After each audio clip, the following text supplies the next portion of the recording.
Hello, I'm Donald McCauley, and welcome to medicsvoices.com, where we talk to the key opinion leaders in health and medicine around the world. Today we're in Canada, and I'm talking to Mylaine Breton. Mylaine, I'm fascinated by your career. Tell me where it all began. What started it when you were at school?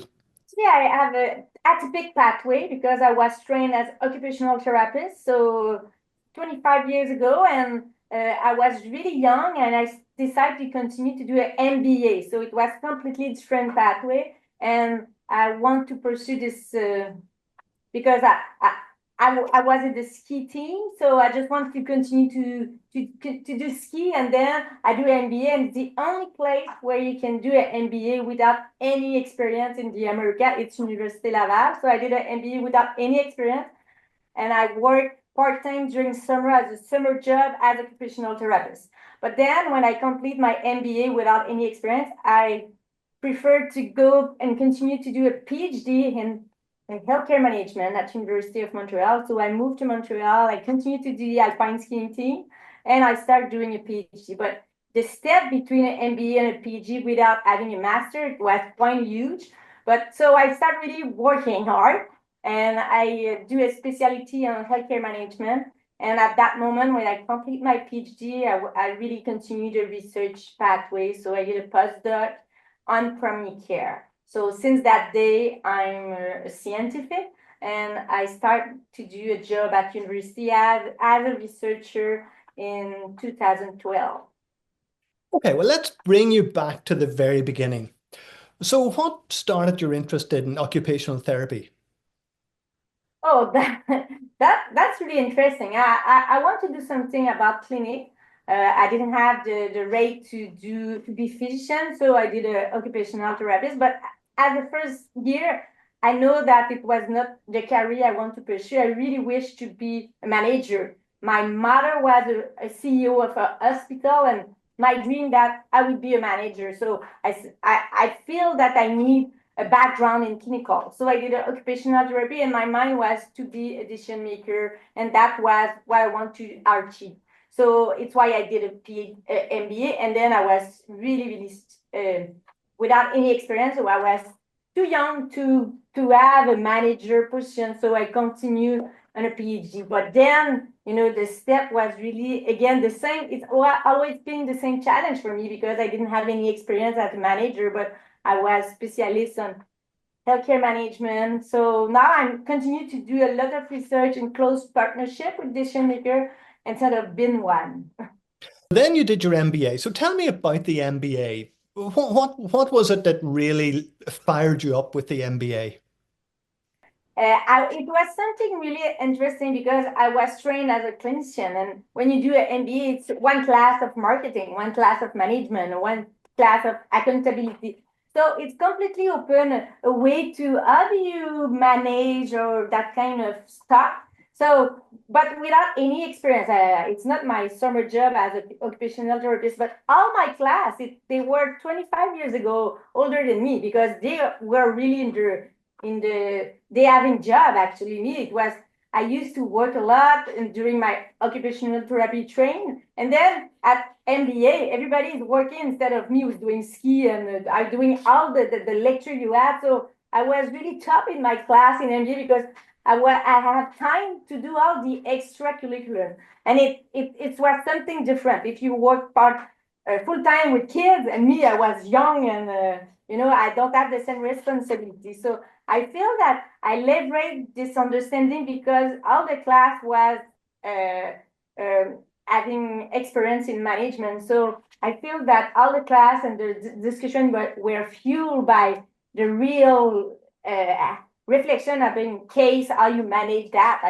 I cannot bring that, but I was surrendered of that. And then I feel when I register in a PhD, the real pathway is you coming with a master in the science.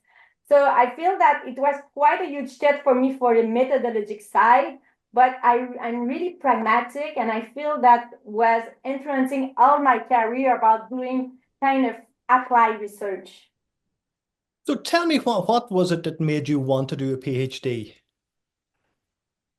I will say that I didn't take time to. to have this reflection, because if you take too much time about why I'm doing a PhD, I guess you won't do it. And again, I think I was in the condition that I was, again, really young. So I didn't have in mind having a job and having, kind of, and I was still in the ski team. So it was kind of a leverage to do, okay, I'm going to do a PhD. And I didn't think too much what it means, because after 2 years, I feel, oh, it's really more difficult than I expect. And even it took 6 years to complete my PG, and it's not, I'm not outsider, it's kind of the regular timeline. So 6 years, and I didn't think at the beginning, I thought, a few years and it's going to be over. And I remember when I did my PG, I said, okay, it's a way to continue to, I received some fellowship. So it was, I have enough money to do what I want. I was kind of still having no partner, no kids. So it was, again, I was in the spirit of university.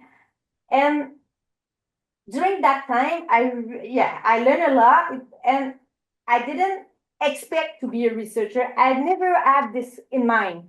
And when I complete my PhD, everybody told me, you should continue the research side because you're good and you cannot go back. If you anytime you can go on doing management, or you can teach, because I'm really on the scientific side. And in Quebec, they have a pathway that you cannot change. You need research career one, and then the second one. So in the family faculty of medicine, this is the pathway. So I was just, oh, let's apply to the fellowship, because postdoctoral fellowship, it's really good. So if I succeed, good, I'm going to go on this road. And if not, I'm going to find a job.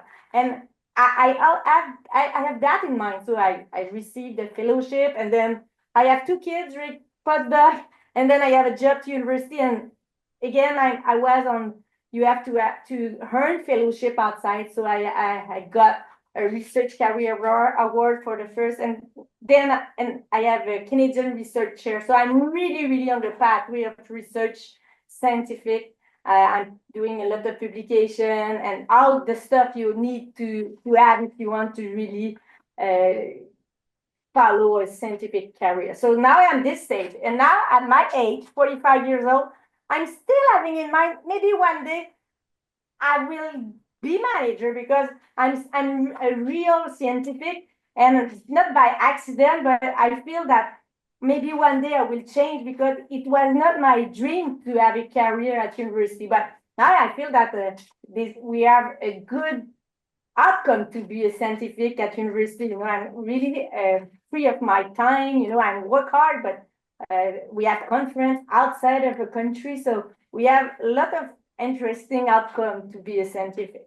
Well, let's move back to the PhD, because the topic of your PhD was very important, and that has stayed through your career. The topic of my PhD, I changed. I think the first 2 years, I was changing my direct, depending of what was the opportunity and what was the key question of decision maker at that moment. I was really lucky to have a mentor, Jean-Louis Denis, who was really, really engaged with decision maker in Quebec and Canada and more broadly. And at that moment, they were doing a huge reform in Quebec at the policy level, that was the creation of new healthcare organization with a population-based responsibility. And my director had a grant on that. So as a PhD, say, oh, you can take a small bite of that. It was all fun. And my PhD was really to follow decision makers, to observe them over a 2-year period. I was at the CEO and their meeting it was a little bit more than hospital, because it was a merge of hospital, community health center, and long-term care. So I following the CEO and their meeting over that period of how they can change to a population-based responsibility. So the subject of my PG was not really my choice, but it was, okay, you're interested in management, that's a good opportunity. And it was a good alignment, and it was really applied research. I had the opportunity to observe each 2 weeks, because it was 15 years ago, they used to have face-to-face meeting. So the 12 CEO of Montreal, the Montreal Island is separate of 12 local health network, and those 12 CEO as a meeting face-to-face each 2 weeks to discuss about, okay, what are we doing about those programs and that kind of, all those meetings. For me, it was amazing training. Just I was listening and I didn't talk and just take note of what are main subject they are discussing. So it was quite research applied, long data collection, but it's where I was trained, and I feel that now we're going back to this whole idea of population-based responsibility. You know, sometimes it's they have a, yeah, we move now to more centralization, and we probably in next 15 years we're going to go back to more local. It's kind of balanced. And at that moment, at my PhD, a lot of discussion related to population-based responsibility was related to primary care. Who are the clinic? Who are the practice on our local? It makes so easy. It makes sense. But at that moment, it was one of the first time they identify where were the practice on their territory, and they say, okay, we should do some partnership. You know, it's kind of simple, but it was the first step they did. And after that, I really focused on primary care. So I'd like to talk to you about your interest in primary care, but let me ask you about something else before that, because you did a Harkness Fellowship. But the Harkness Fellow, it's really recently. It's in 2019, and it's at the moment of the COVID. But the good news, I started without COVID. It was really amazing time, and then COVID arrived and all everywhere in the world. That changed a little bit my Harkness Fellow. But the Harkness Fellow, it's 4 years ago. And as you're aware of this program, it's an international program. It aims to identify middle career leader around policy. Some of them are policymakers, some of them are researchers. I think I was at the time also, I guess I'm a French Canadian woman. Sometimes, you know, I'm a good candidate, but maybe it may at that moment leverage my candidacy. So I did the Harkness Fellow. It's an amazing opportunity. I went to Boston because it's close to Montreal. I have kids, and sometimes it's pragmatic decision, and it's not a bad choice going to Boston and Harvard if you can decide. So I did the Harkness Fellow. The bad news, it was COVID, so I did kind of half because in the middle of the year, everybody's going back, or it was locked down, you know. So we continue virtually, but it's not the same. But the whole idea of the Harkness Fellow was to leverage the training that I can have in United States and make some connection. And for me, it was around primary care. So let's go back now to the primary care because all those strands are coming together.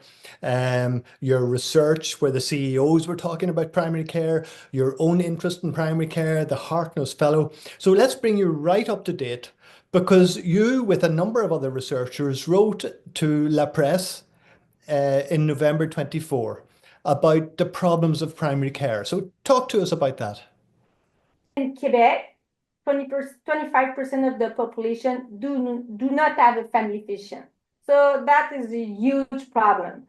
And among that, we were among the first province out of across Canada to put centralized waiting list. All the other provinces put that as a strategy also to help that kind of find a family physician. So this kind of whole context of shortage of family physician, attachment, and challenging of family access, it's worse in Quebec, but Canada are among the worst countries. So not only Quebec, but they have leader Andrew Pinto at University of Toronto. So he held a symposium on crisis on primary care, and he asked that every province and leader take kind of position and try to bring a voice to the policy. They already know that primary care is problematic. You know, attachment to primary care is a value for the population, and every policy and politics, it's kind of important question. But we try to voice that, to elevate that kind of important reflection of primary care. So I think we did a good job because it's continued to be in the press on regularly, and also the Prime Minister had a lot of questions around primary care. But even that is the context, and it still continues to be a policy issue, but it seems that even we have a lot of pressure, it's really challenging what we can do. Primary care in Quebec is different from the rest of Canada. Actually, it's not so different, but it's provincial lead. So we don't have the same primary care model. We mainly be the fee-for-service with physician, but we have some different also structure of government. Let's say in Quebec, the main primary care model is Groupe de Médecine Familiale, Family Medicine Group, who is based on an interdisciplinary team. So I will say that we are far in advance on this piece because our main model is based on physician, nurse practitioner, social worker are part of the team, and pharmacists. And that is the predominant model. So if you are attached to a family physician that probably is practicing in family medicine group, it's good. But the problem is you need the key, and 25% of the population do not have this key to be attached. And the model is based on being attached. And depending on the number of patients that are attached to physician, the other providers that are publicly funded depend on the number of patients enrolled. Now, you're very interested in the primary care team, the medical home. Tell us more about that model. Actually, I think it's the vision of what we should do. We are really in advance, as I said, about the interdisciplinary team. But even if you are attached to this team, timely access, it's kind of a challenge. It's maybe challenging to see your provider when you're sick.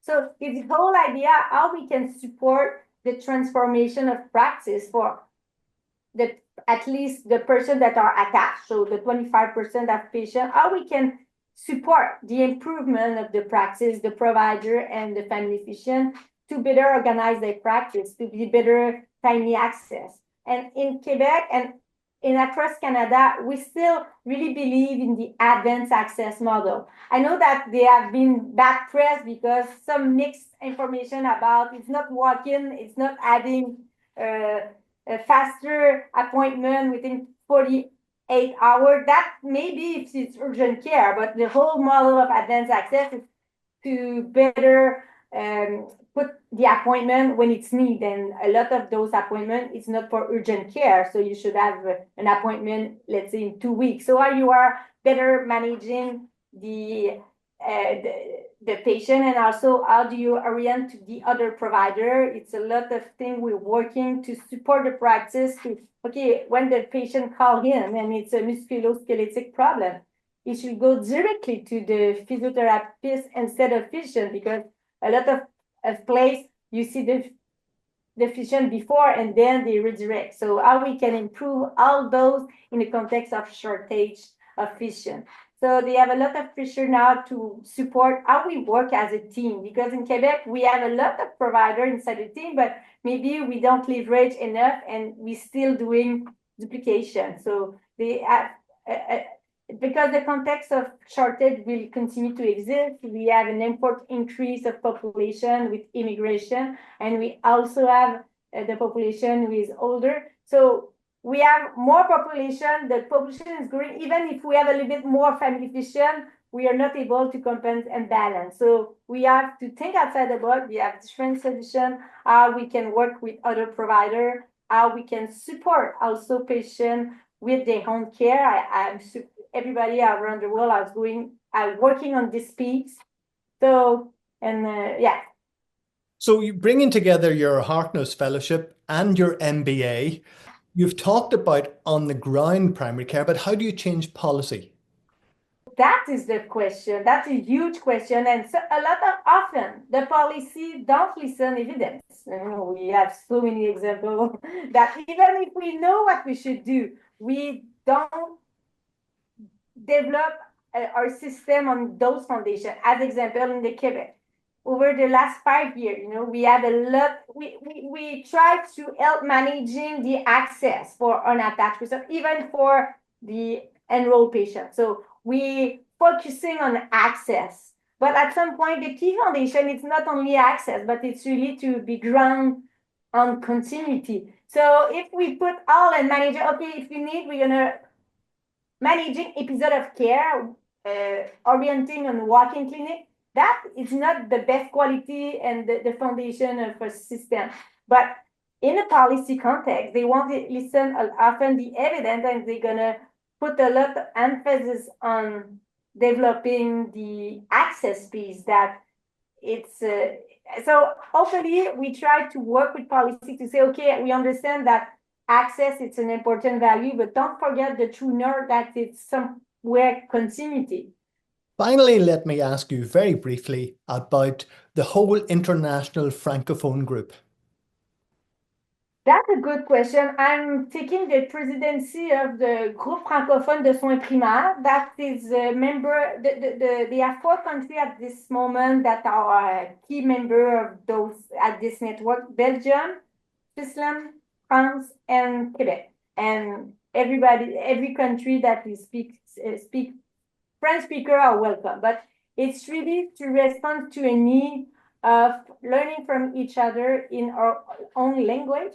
And we have a few countries that are leading that. So we create this network, and with I taking the co-presidency for the next 4 years, and hopefully we're gonna improve membership, and we're gonna continue our activities such as doing webinar. We do a symposium every year, and we change country. And we have the vision of creating a summer school for the new trainee on primary care in French. Mylaine, it was just wonderful chatting to you. Thank you very much for taking us through your entire career from the very beginning to the whole policy thing. And may I wish you every success with the International Francophone Group. Thank you very much indeed.